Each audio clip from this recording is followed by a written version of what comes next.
Have you ever wondered what it looks like when a king breaks down in private? When the weight of the crown, the loyalty of his children, and the betrayal of another son all collide in one explosive moment. Imagine the man who waited over 70 years to wear the crown of Britain, reduced to tears inside Clarence House, not because of politics, not because of duty, but because of family, because of William, because of Anne, and most of all, because of Harry and Meghan. The scene was not public. No cameras captured it. There was no grand speech, no official press release. Instead, behind thick palace walls, King Charles sat across from his eldest son and his only sister as they delivered a message that would rock not only his heart, but the very foundation of the monarchy. They didn't ask politely. They demanded, cut ties, sever the cord, end it, once and for all. And then came the line that made Charles's chest tighten and his eyes fill. They must return everything. Before we continue, please hit the like button, subscribe to the channel, and turn on the notification bell for updates. Everything. What does that even mean in the world of royalty? Titles, jewels, properties, honors, privileges. The things most of us can't even fathom giving up because we never had them to begin with. For Harry and Meghan, though, it was the life they once lived, the life they left behind, and now, according to William and Anne, the life they had no right to cling to anymore. But why now? Why did this moment come crashing down in such dramatic fashion?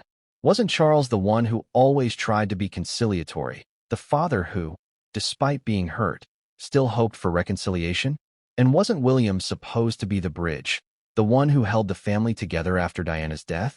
What could push him to align so ferociously with Anne, the no-nonsense princess who has never minced her words when it comes to loyalty and duty? The answer lies in a perfect storm. Years of betrayal, whispers of humiliation, a monarchy fighting for its survival in a modern world, and the growing sense that Harry and Meghan had crossed one line too many. It wasn't just about interviews or books. It wasn't just about cameras following their every move in Montecito. It was about trust, or the total collapse of it. Picture Charles in this moment, the weight of history pressing on his shoulders, the ghosts of his parents, Elizabeth and Philip, hovering in his mind. His mother had fought tooth and nail to preserve the dignity of the crown, even when her own family faltered. His father, blunt and merciless, would have told him to get on with it. But Charles isn't Elizabeth. He isn't Philip. He's Charles, the man who has always been caught between emotion and responsibility, between what his heart wants and what the monarchy demands. And now, William and Anne were forcing him to choose. But let's pause for a moment. Imagine yourself in Charles's shoes. Your eldest son, the heir to the throne, is glaring at you with fury in his eyes, saying the monarchy can't survive unless you act. Your sister, the one who has always spoken with blunt clarity, is telling you that every day of inaction is another day of weakness. And on the other side of the world, your younger son, the boy you once held in your arms, the one who walked behind his mother's coffin, is tearing your legacy apart with every new revelation. What do? Do you bend to duty, or do you cling to love? Which is stronger? Which survives? Charles's tears, they say, weren't just about the ultimatum. They were about everything he had lost already. The family dinners that never happened. The grandchildren he barely sees. The joy of being a united family that had slipped through his fingers long ago. And yet, even as he wept, William and Anne weren't backing down. They saw no room for sentiment. To them, the Sussex problem wasn't just emotional, it was existential. And that's the question that makes this story matter to every single person watching right now. Can the monarchy, one of the most famous institutions on earth, survive betrayal from within? Can a family so fractured ever hold itself together long enough to endure? And what happens when the king himself, the man meant to symbolize strength and continuity, becomes the one most broken by the choices of his children? Let's go even deeper. This wasn't the first time William and Anne found common ground. For years, both have understood the brutal demands of royal life. William, preparing every day for his role as king, and living her entire existence as the workhorse of the monarchy, loyal, silent, dutiful. Both saw Meghan as someone who never embraced those values. Both saw Harry as someone who abandoned them. And while Charles tried to forgive, tried to hope, William and Anne drew a different conclusion. Harry and Meghan were not coming back. Not really. not as loyal royals. And so the only solution left was the one no one dared speak until now. Cut them off completely. The drama wasn't only about what was said. It was about what was implied. When William said, "Return everything," he wasn't only talking about Frogmore Cottage or honorary military titles. He was speaking about identity. Strip the Sussexes of their connection to the monarchy. Reduce them to private citizens. No more Duke. No more Duchess. No more royal branding to power podcasts, books, and documentaries. To William, it was the only way to protect his family, especially Kate and their children, from years of public mockery and pain. And went further. She wasn't concerned about Meghan's words about Kate. She wasn't worried about Netflix or Oprah. She was worried about the institution itself. The monarchy, in her eyes, is like a ship. It can withstand storms, but it cannot survive mutiny. And Meghan and Harry, by cashing in on royal secrets while enjoying royal privileges, were nothing short of mutineers. Her warning was sharp, her voice cold. They can't have it both ways. They can't attack us and live off us too. And Charles? His heart split in two. On one side, the king, the guardian of the crown, protector of the institution his mother devoted her life to. On the other side, the father, the man who once kissed Harry's forehead, who walked him to school, who whispered that everything would be okay after Diana's death. How could he sever ties with his own son? How could he turn his back on family, no matter how difficult, no matter how painful? But William and Anne left no room for hesitation. In their eyes, hesitation had already cost too much. They believed Charles's soft heart had allowed Harry and Meghan to run wild, embarrassing the family again and again. And now, they demanded action. That's why Charles's tears were so haunting. They weren't only tears of sorrow. They were tears of inevitability. Deep down, he knew that William and Anne were right. He knew that every day Harry and Meghan carried the royal titles, every day they spoke out against the family while still profiting from its name, the monarchy itself weakened. He knew that his mother, the late queen, would have acted far more swiftly, far more decisively. And yet, to act meant severing the last bond with a son he still loved. So what did Charles do in that moment? Did he shout back? Did he defend Harry? Did he promise to act? No. According to those who know, he lowered his head, his shoulders slumped, and the tears came quietly. The King of the United Kingdom, the man at the heart of the Commonwealth, was just a father, broken, cornered, and uncertain. But here's the twist. The confrontation didn't end there. If Charles thought that showing his vulnerability would soften William and Anne, he was wrong. His tears only hardened them. They saw his breakdown not as a moment of empathy, but as proof of weakness. And that weakness, in their eyes, endangered the monarchy itself. So they pressed harder. They told him what must be done. They laid out the steps. They refused to leave until he understood that the time for indecision was over. And what they said next would send shockwaves, not just through the palace, but through history itself. Because the demand wasn't just for Harry and Meghan to return everything. It was for Charles himself to make a fatal choice, his son or his crown. And in that moment, the king wept not only for his family, but for the future of the monarchy. But what came next would change everything, and no one saw it coming.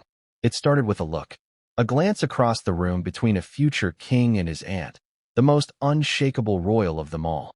No words at first, just the silent acknowledgement that enough was enough. William and Princess Anne, two very different personalities, two very different generations, suddenly standing on the exact same side of a battle that had been brewing for years.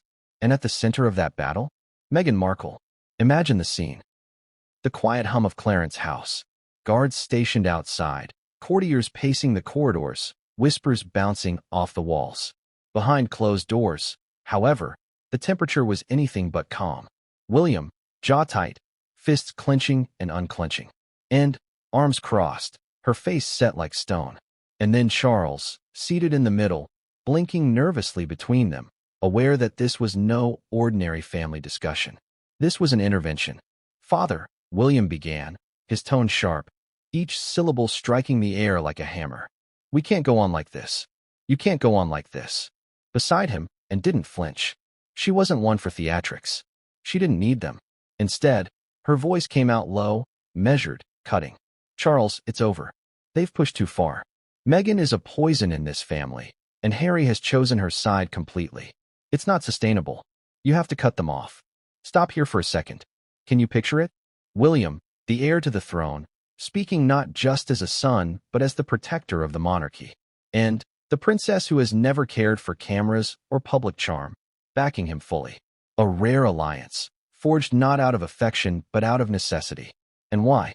Because in their eyes, Meghan Markle wasn't just a problem. She was the problem. Let's rewind to understand this moment better. For years, William and tolerated the chaos. The Oprah interview, the accusations of racism, the Netflix documentaries, the explosive memoir. Each time, Charles tried to find some middle ground, some way to keep the door open to reconciliation. William hated it and despised it, but they let Charles try because deep down, maybe they hoped Harry would come to his senses. But that hope had evaporated. The final straw, according to palace insiders, wasn't just Meghan mocking Kate or Harry dragging Camilla's name through the mud. It was the cumulative effect. Every interview, every sly remark, every headline felt like another dagger in the monarchy's heart. And William, who had spent years shielding Kate and his children from the circus, had finally snapped. So here they were, William and Anne, united. Not with soft words, not with polite pleas, with demands. Do you realize, William pressed on, his voice rising, that every time Meghan opens her mouth, Kate suffers? Every time Harry publishes another word, George, Charlotte, and Louis pay the price? Do you know what that does to us? To me? Charles shifted uncomfortably. He hated confrontation. Always had. He had spent his entire life avoiding outright conflict, choosing diplomacy even when it left him looking weak. But William wasn't giving him that option anymore, and leaned forward. Her eyes, sharp as glass, locked on her brother. Charles, this isn't about feelings. This is about survival. The monarchy can't take another decade of this. They need to return everything. Titles, privileges, the lot. They can't represent us while tearing us down. It's madness. And there it was again. That phrase, return everything. And it was simple. You don't reward betrayal with privilege. You don't fund rebellion with honors. But here's the fascinating part.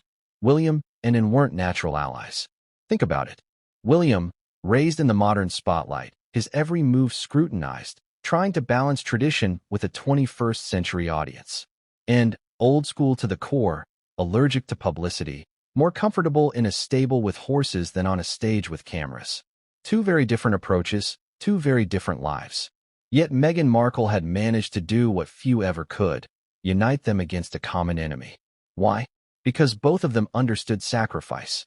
William watched his mother die under the glare of paparazzi cameras, then spent his adulthood trying to shield his own wife from the same fate, and gave up the ease of anonymity decades ago to serve the monarchy tirelessly, racking up hundreds of engagements a year. Neither of them could stomach watching Meghan reject those sacrifices, then turn around and cash in on the very system she scorned. William's voice cracked at one point. She humiliated Kate, publicly, over and over again. My wife, your daughter-in-law, the future queen, mocked as some sort of automaton, a robot who smiles and waves. How long do you expect me to stand by and watch this? How long do you expect Kate to endure it? His words weren't just anger. They were personal. They were raw, and nodded in quiet agreement. She had never been close to Kate in the way William was, but even she could see the damage being done. And for Anne, that was unacceptable. Charles raised a hand, almost pleading. They're still family. Whatever else, they're still. His voice trailed off. He didn't finish the sentence because he knew how hollow it sounded. Family, yes, but family that had repeatedly chosen Hollywood over heritage, Netflix over duty, Oprah over the crown. And interrupted, her tone firm, final. Family doesn't do what they've done. Think about that line. Family doesn't do what they've done. It wasn't just an attack on Meghan. It was an indictment of Harry too. The boy who once leaned on William during Diana's funeral walk, the man Anne had seen grow up in palace corridors, now branded as a traitor by his own blood. And for Charles, sitting there, hearing these words, it was unbearable. But what would you have done in his shoes? If your son and daughter came to you, telling you that your other son was destroying the very thing your entire life had been built to protect, what would you say? Would you defend him? Would you defend the institution? Or would you, like Charles, find yourself frozen in grief and confusion? The conversation raged on. William, the future king, arguing like a man protecting not just his wife but the destiny of his children. And the lifelong royal, refusing to bend, refusing to compromise, her loyalty to the crown as fierce as ever. And Charles, caught in the crossfire, the tears welling again. But here's the twist no one outside that room knew at the time. This wasn't just an emotional showdown. This was strategy. William and had planned this moment. They had come together deliberately, rehearsed in silence, waiting for the right time to strike.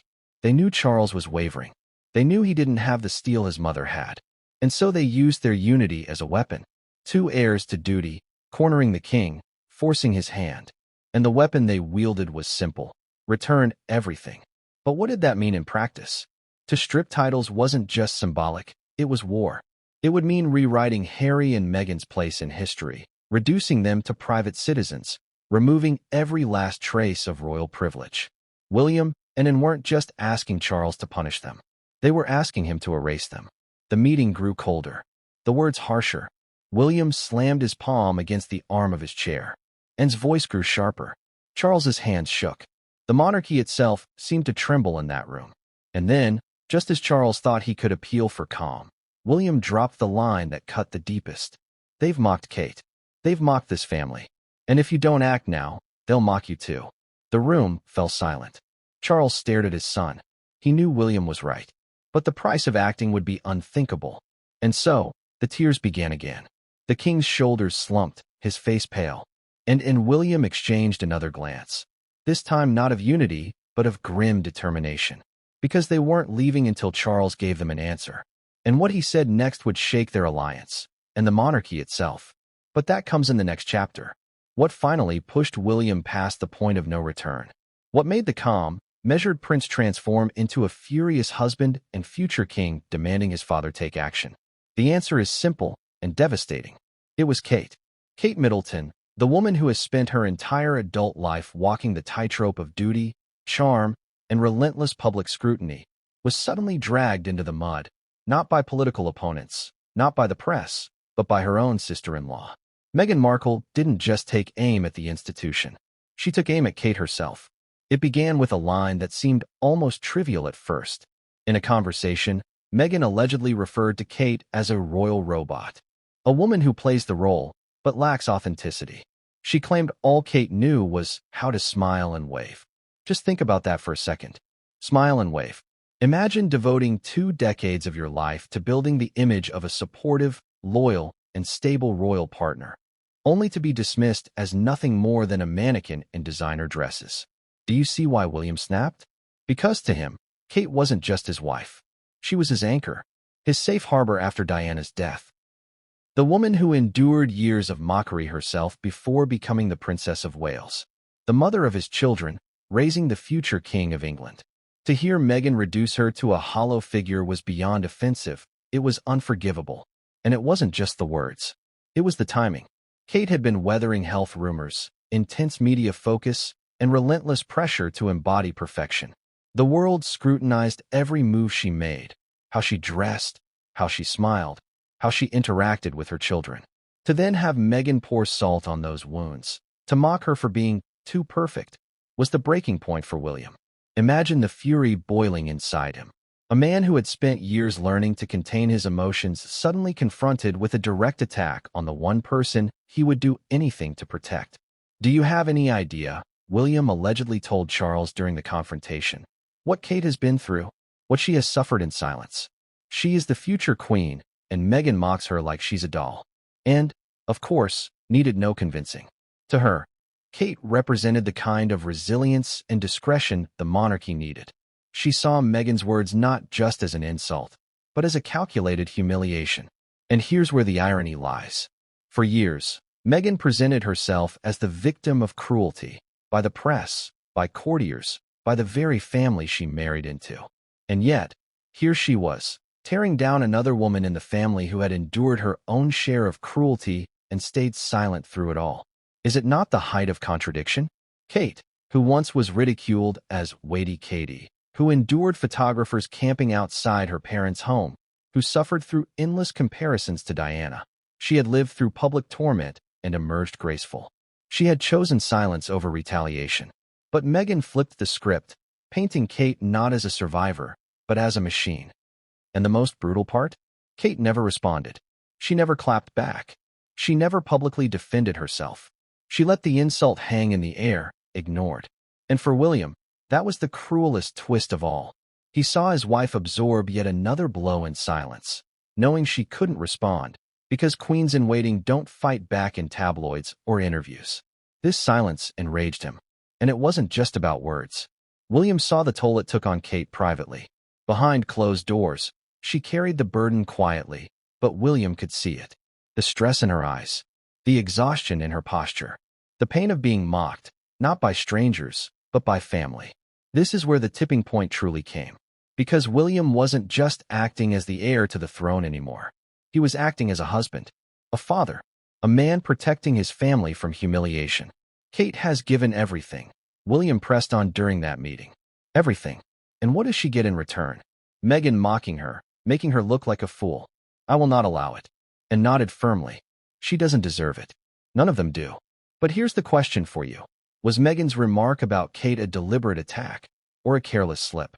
Was it said in a moment of frustration, or was it a calculated way to puncture the image of perfection that surrounded the Princess of Wales? Because depending on how you see it, Meghan's words are either a petty jab or a devastating blow to the monarchy's credibility. And William chose to see it as the latter. Because for him, Meghan hadn't just insulted Kate. She had insulted the monarchy itself. If the future queen could be reduced to nothing more than a smile and wave, what did that say about the institution? What did that say about the sacrifices his mother made, the dignity his grandmother embodied, the work his sister carried out year after year? William's fury turned icy. He realized Meghan's words had destroyed any remaining hope of reconciliation. If Meghan could mock Kate like that, then what line was left uncrossed? And, always blunt, didn't mince words. She'll never stop. And Harry will never stop defending her. They have no place here anymore. Charles sat in silence, absorbing every word. His tears from earlier still fresh, his heart breaking as he listened to his eldest son pour out his rage. He wanted to defend Harry. He wanted to defend Meghan.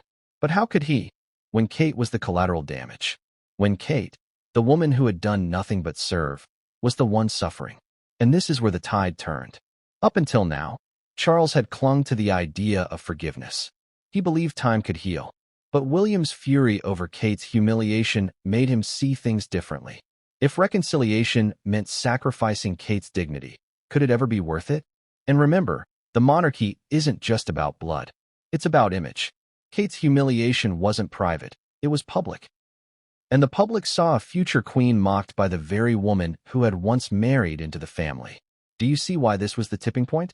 Because once Kate was humiliated, the monarchy itself was humiliated. And in William's eyes, there was only one solution: cut ties completely. But Charles wasn't ready to go that far. He hesitated, his hands trembling, his eyes darting from William's anger to Anne's cold certainty. He wanted to find another way, another path. But that hesitation only enraged William more.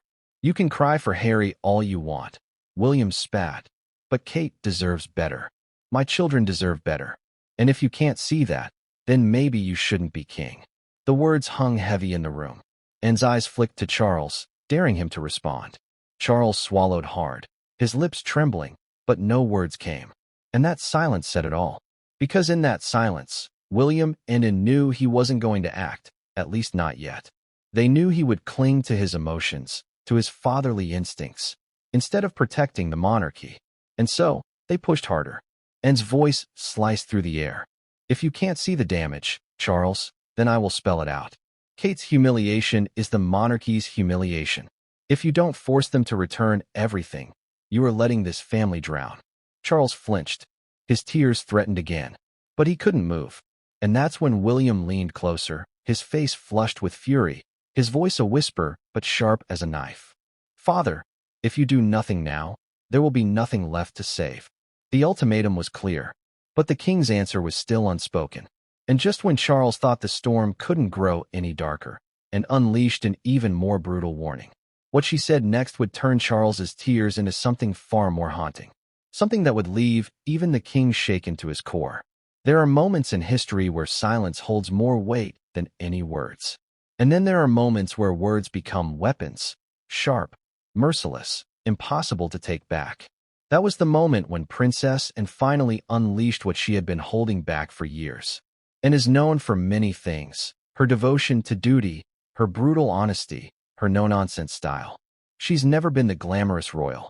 She's never chased the cameras or craved the spotlight. She doesn't care about magazine covers or headlines. What she does care about, what she has always cared about, is survival. Not hers, the monarchy's. And on that day inside Clarence House, and made it very clear, if Charles didn't act, there might not be a monarchy left to save. "Charles," she began, her voice low but firm, "I've stood by quietly long enough. You have indulged this circus, and look where it has brought us. Look at what it has done to William. Look at what it has done to Catherine. Look at what it is doing to you. And let me tell you plainly, if you don't put an end to it now, there will be nothing left for George to inherit." Can you imagine those words hitting Charles? Nothing left for George to inherit. His grandson, the boy who represents the future of the monarchy, the son of William and Kate. To hear and say the institution itself could collapse if action wasn't taken. It cut deeper than William's anger ever could. Because Anne wasn't speaking from emotion. She was speaking from calculation. Let's pause for a moment. Anne has never been a dreamer like Charles. She has never been romantic about family or sentimental about reconciliation. Her entire adult life has been defined by one single priority: protect the monarchy. To her, the crown is above all else, above friendships, above marriages, even above blood. And so when she looked at Charles's tears, she didn't soften. She hardened. "Meghan and Harry," she continued, "are not coming back. You know it. I know it. They've chosen their lives in America. They've chosen their cameras, their books, their millions. That's fine. Let them. But what they cannot do is keep dragging us down while clinging to the privileges they abandoned. That is intolerable." Her words echoed in the room like a hammer striking stone. William nodded in agreement, his jaw set, his eyes burning with fury. But Anne wasn't done. In fact, she was only getting started. "You have always been too soft, Charles," she snapped. "Always. Mother would never have allowed this. Father would have laughed them out of the room. And yet here you sit, weeping for a son who spits on everything we stand for. Do you think history will remember your kindness? Or do you think it will remember your weakness?" This was Anne's explosive warning, not just to Harry and Meghan, but to Charles himself. She was telling him, in no uncertain terms, that his indecision was becoming the greatest threat to the monarchy. And here's the thing about Anne, she doesn't bluff. She doesn't dramatize. When she says something, she means it. Her voice grew sharper. This isn't about family anymore. This isn't about forgiveness. This is about the crown. And if you won't protect it, then William and I will. Think about that for a moment. Was Anne threatening her own brother, the king? In a way, yes. She was making it clear that if Charles refused to act, William and Anne would take the fight into their own hands. That unity between them, forged by anger, was now turning into open defiance of Charles's hesitation. And Charles? His face crumpled. His tears weren't just about Harry anymore. They were about the unbearable realization that his sister and his heir didn't trust his judgment, that they saw him as weak, that they were, in effect, challenging his authority in the very house where he wore the crown. But here's where the irony bites again. Anne wasn't trying to undermine Charles. She was trying to save him. Save the monarchy. Save everything they had worked for. Her warning wasn't cruel for cruelty's sake. It was brutal because she believed the truth demanded it. And what was that truth? That Harry and Meghan must return everything. She leaned forward, her words deliberate, final. Strip the titles. And the privileges. Cut the ties. Or watch the monarchy collapse. The air in the room grew heavy. Even William, furious as he was, glanced at Anne with something like awe. She had said the thing everyone was afraid to say. She had broken the last taboo. But let me ask you, was she wrong? Was Anne wrong to demand this? Think about it. How many more interviews? How many more memoirs? How many more humiliations could the monarchy endure before the public itself began to turn? Could an institution built on dignity and discretion survive being reduced to a soap opera on Netflix? Could it withstand Meghan's words cutting into Kate's image, Harry's pen slashing into the reputation of Camilla and Charles? And didn't think so. And that's why her warning was so explosive. Charles shook his head weakly. It's not so simple. They're still my son and daughter-in-law. Stripping titles. Do you know what chaos that would cause? Anne's eyes narrowed. Do you know what chaos will come if you don't? And there it was. The ultimatum. Not from William this time, but from Anne, the royal who has spent her life in the shadows of her mother and brothers, now standing as the unmovable voice of reason. But here's the chilling part.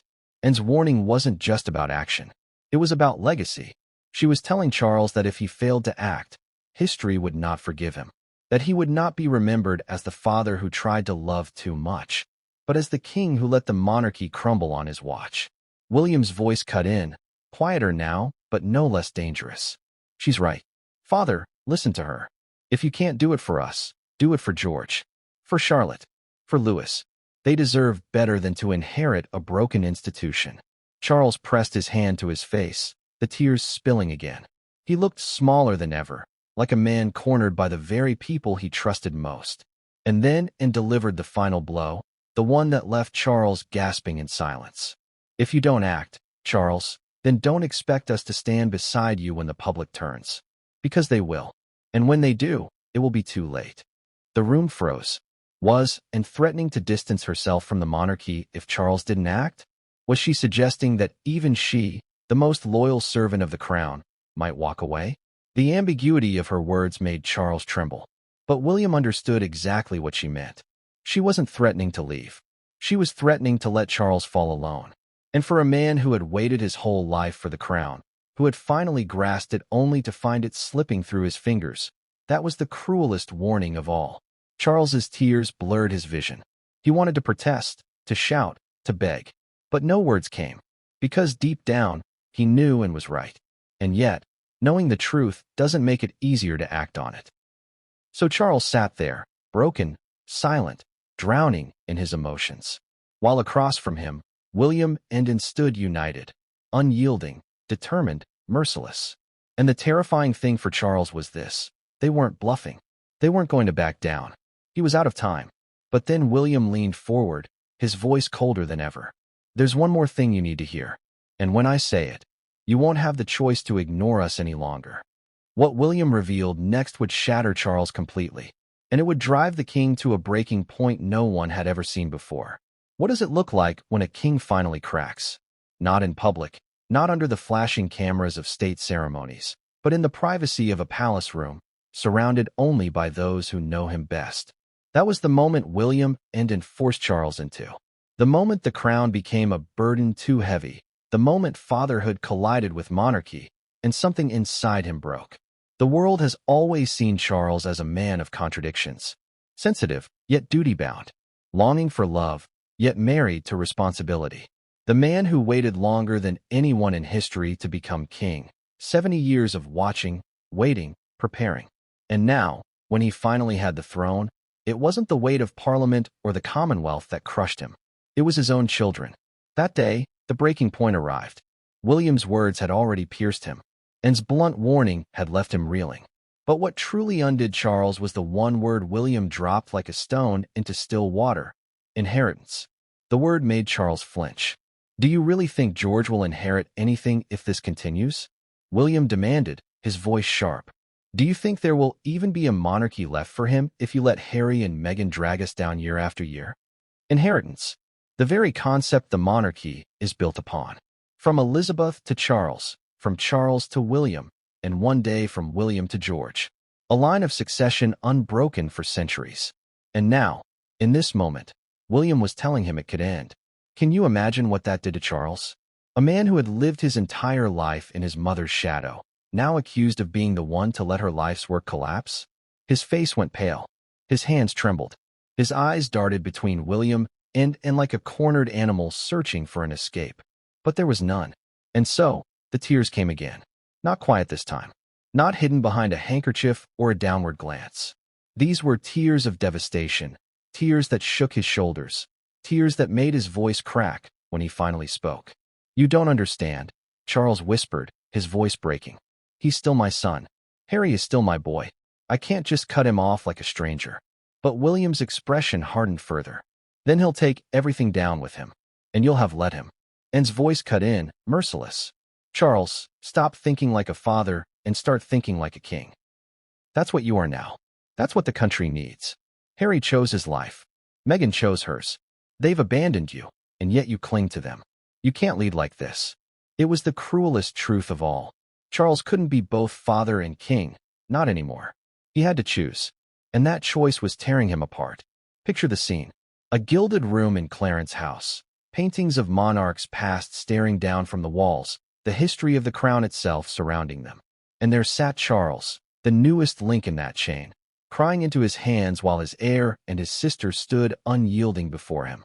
It was as if Elizabeth herself loomed in the room, her stern shadow whispering, "Get on with it." Philip's ghost, blunt and uncompromising, sneering, "Pull yourself together, boy." But Charles was not them. He was Charles, and Charles wept. But here's the question I want you to ask yourself. Was it weakness, or was it humanity? Because maybe, just maybe, the monarchy demands too much. Maybe asking a man to sever ties with his own child is asking him to sacrifice the very thing that makes him human. And yet, that's exactly what William and Anne demanded. Charles's tears grew heavier as the words tumbled out. "I can't lose him completely.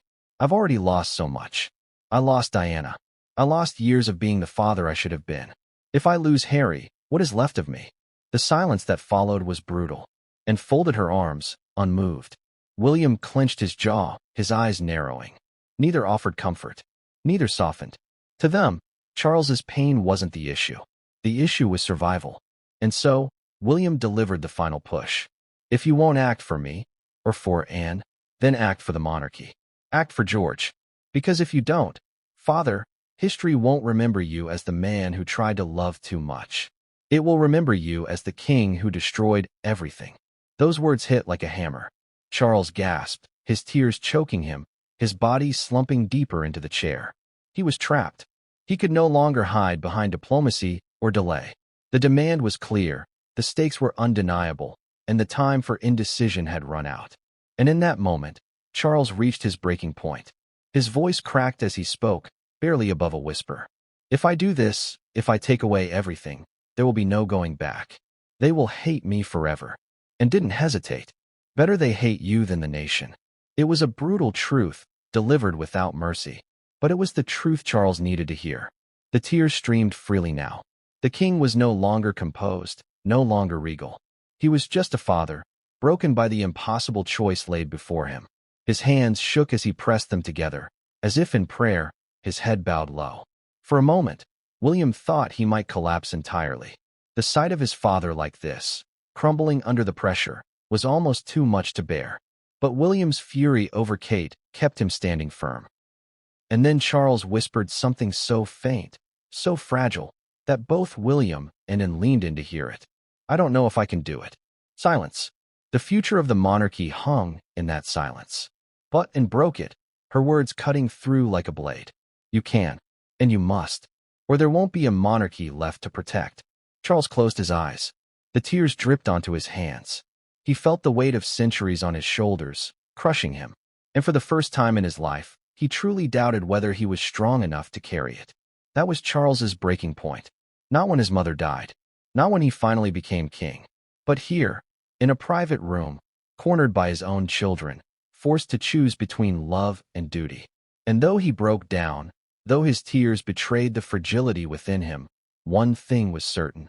There would be no escaping the decision any longer. But as devastating as that was, the nightmare was only beginning. Because what came next wasn't just about emotion. It was about cold, hard reality. The question no one wanted to voice, but everyone knew had to be answered. If Harry and Meghan must return everything, what exactly does everything mean? The list would shock even Charles. And when William laid it out, the king's tears turned into something darker, fear. When William and Anne demanded Harry and Meghan return everything, Charles thought, perhaps naively, that they meant titles alone. A name, a formality, something that, though painful, would be symbolic more than practical. But William didn't let him linger in that illusion for long. Because to William, everything meant just that, everything.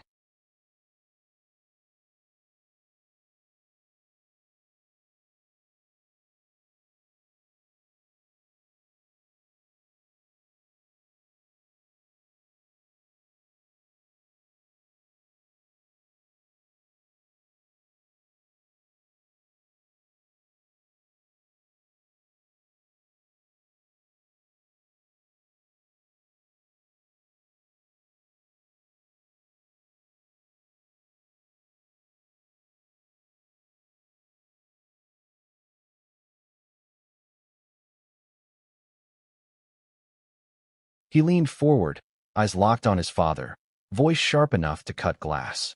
They don't just carry titles, father.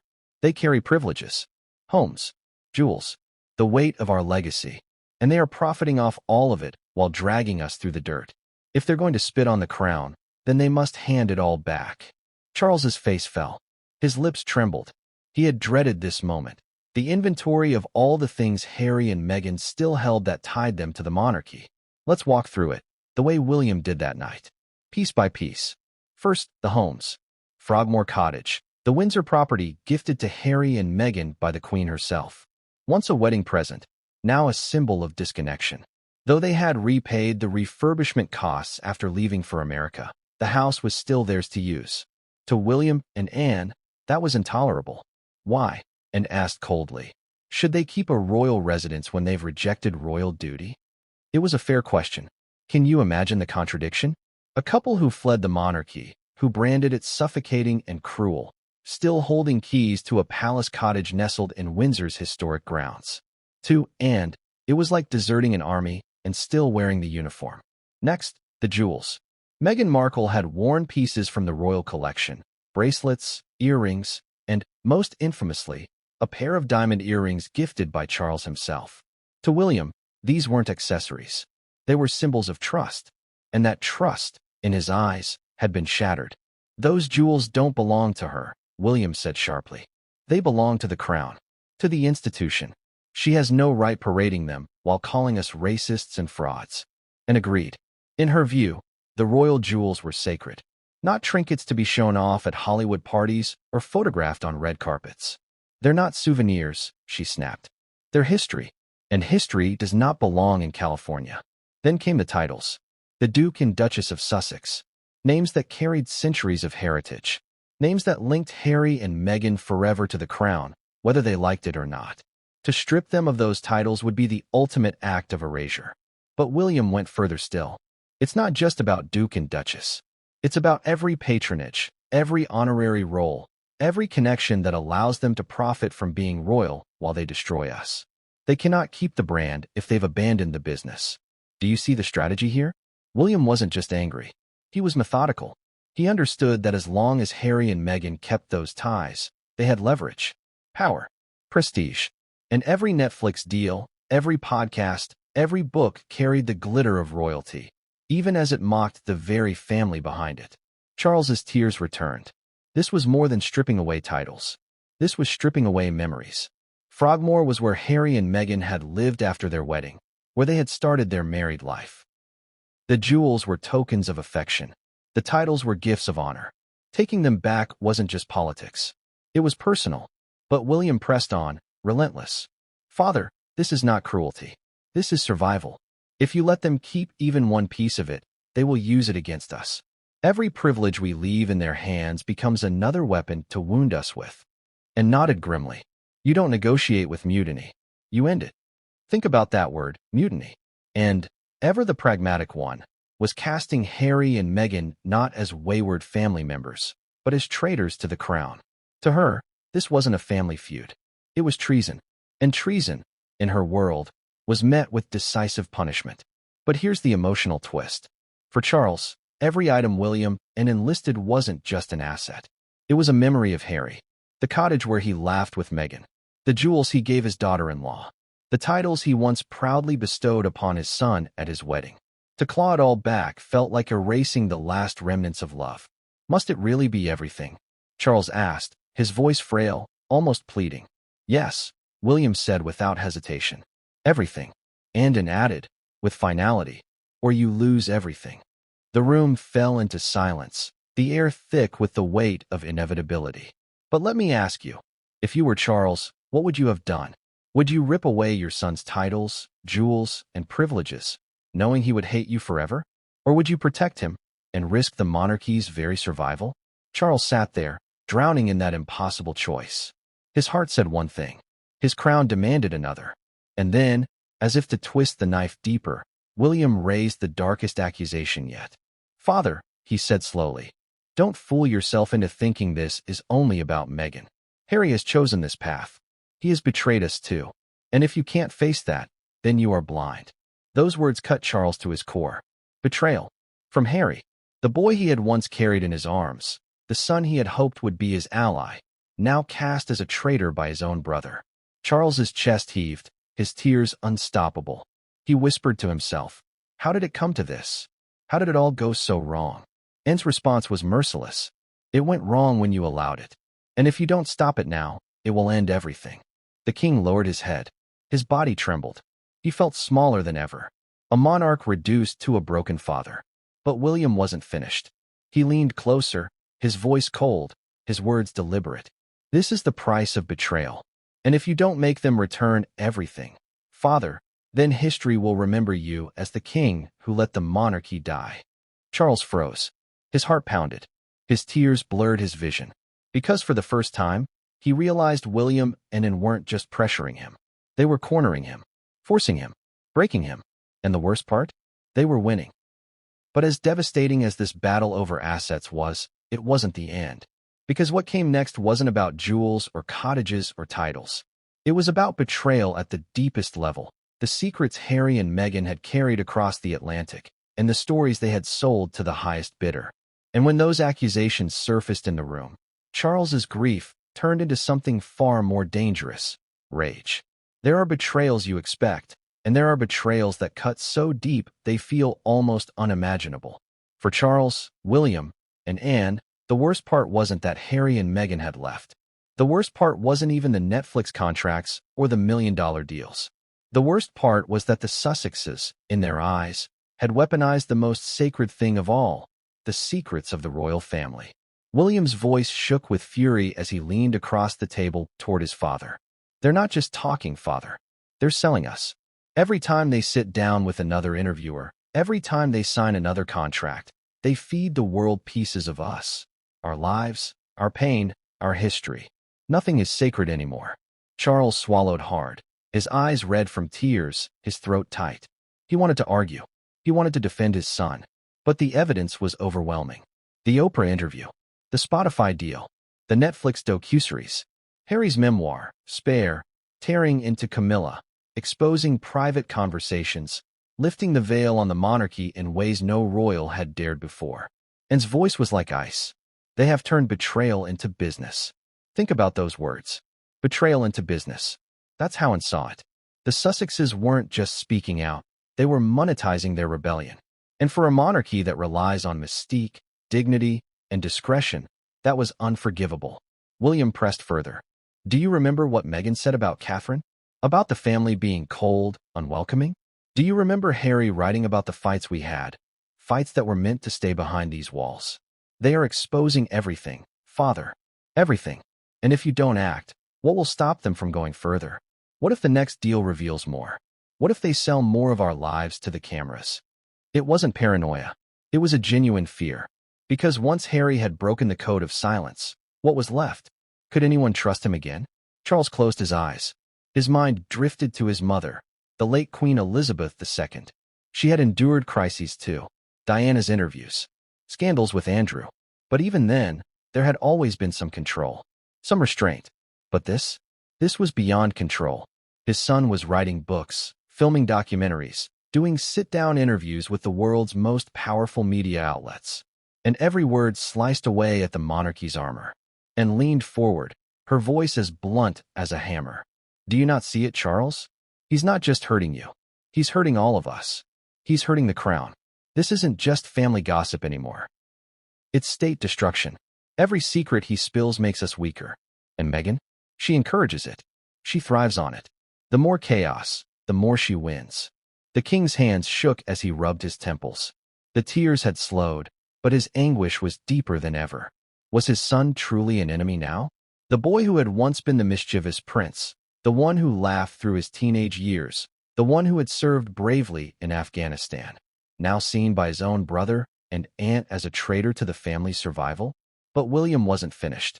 His anger had built up for years, and now it poured out like a storm. "Do you know what it felt like?" he demanded. "To wake up and read about private moments in Harry's book? Conversations between us, twisted and spat out for the world to consume? Do you know what it felt like for Catherine to see her name dragged through the mud again, mocked, humiliated, because Meghan couldn't stand her? Do you know what it feels like to watch your brother turn into a tabloid machine, selling your family's secrets to the highest bidder?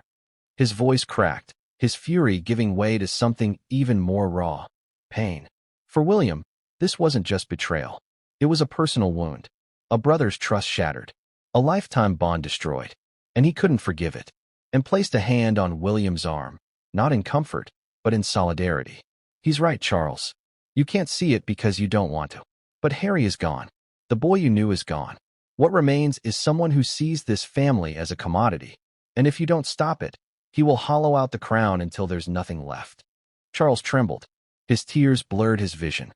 He wanted to scream, to deny, to insist Harry would never go that far. But hadn't he already? Hadn't Spare already torn away the veil? Hadn't Meghan already mocked Catherine, already hinted at racism within the family, already exposed private emotions to millions of viewers? The truth was undeniable. The Sussexes had broken the silence, and they weren't stopping. Charles whispered, almost to himself, "He's still my son, but and cut in like steel. And yet he acts like your enemy." The words stabbed him in the chest. His son, his enemy. The thought was unbearable. And yet, in that room, even Charles couldn't deny the possibility. William slammed his fist on the table. "This isn't about love anymore, Father. It's about survival. If they keep selling secrets, there will be nothing left to protect. No monarchy, no legacy, nothing for George to inherit." And that was the final trigger. The mention of George, the future king.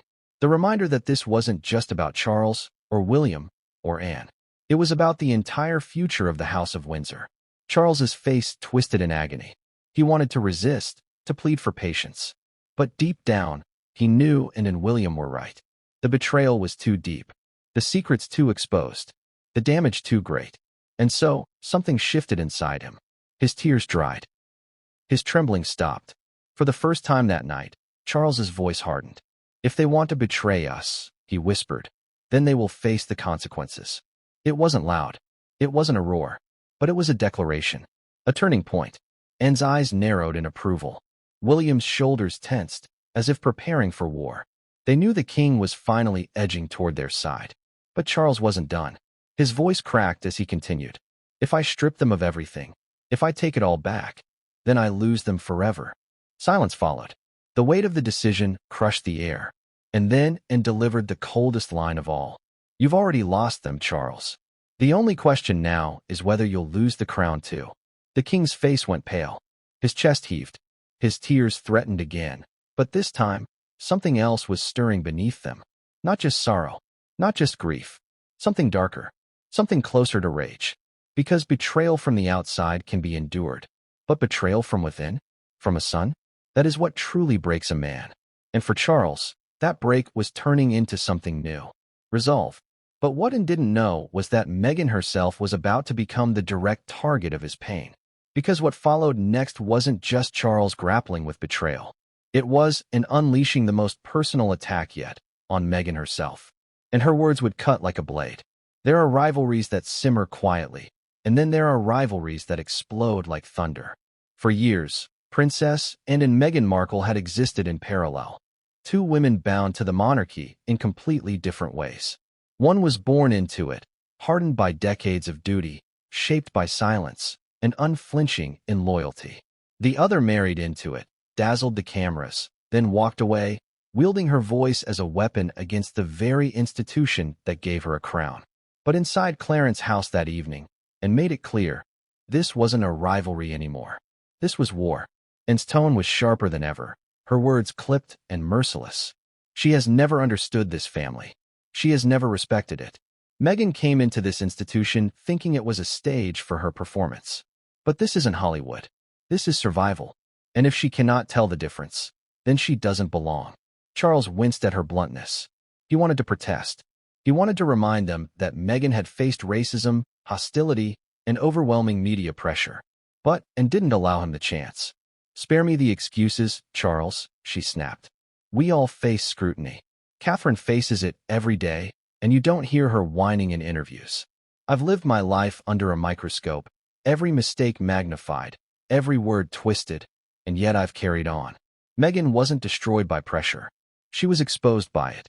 Can you feel the sting in that accusation? Exposed. In Anne's eyes, Meghan wasn't a victim of the monarchy's weight. She was revealed by it. The cameras stripped away the glossy exterior and showed a woman who couldn't carry the duty. William nodded grimly, his jaw tight, for him, and was voicing what he had felt for years. She doesn't want this life, father. She never did. She wanted the title, the spotlight, the jewels, but not the sacrifice. And when she couldn't bend the monarchy to her will, she burned it down. Charles groaned softly, pressing his fingers against his temples. He hated this. Hated watching his son and sister tear into his daughter-in-law. But there was no stopping them. And leaned closer, her voice lowering into something even sharper. Do you know what she said about Catherine? That she's a robot. That she's nothing more than a smile and a wave. Do you understand how vile that is? Catherine has given her entire self to this family, and Meghan mocks her for it. Tell me, Charles, what sort of woman tears down another to make herself shine brighter? The words lingered in the air, heavy, damning. But here's where things turned even more personal. And didn't just attack Meghan's choices. She attacked Meghan's character. She was never prepared for this life, and said flatly, she was never willing to do the work. The endless handshakes, the long days, the sacrifices no one applauds. She didn't want to serve. She wanted a star. And stars burn out, Charles. That's all she ever was. William's eyes narrowed. His voice was quieter now, but every syllable dripped with anger. Meghan thinks she can control the narrative, father. She thinks she can stand on stages in California and tell the world who we are, what we've done, without any accountability. And Harry follows her like a shadow. Do you not see? She isn't just dividing this family. She's using Harry as her weapon against us. Charles's lips trembled. He wanted to believe otherwise. He wanted to believe that Meghan had been overwhelmed, that she had struggled but still cared for the family. But Anne's relentless words made it harder and harder to hold on to that hope. Let me ask you, who do you believe? Was Meghan the victim of an outdated system, suffocated by rules and courtiers, or was she, as in believed, a manipulator who sought to bend the monarchy into her own image? Because inside that room, and left no doubt, she isn't one of us, and declared coldly, she never was. And Harry chose her over us. That tells us everything we need to know. Charles's chest heaved.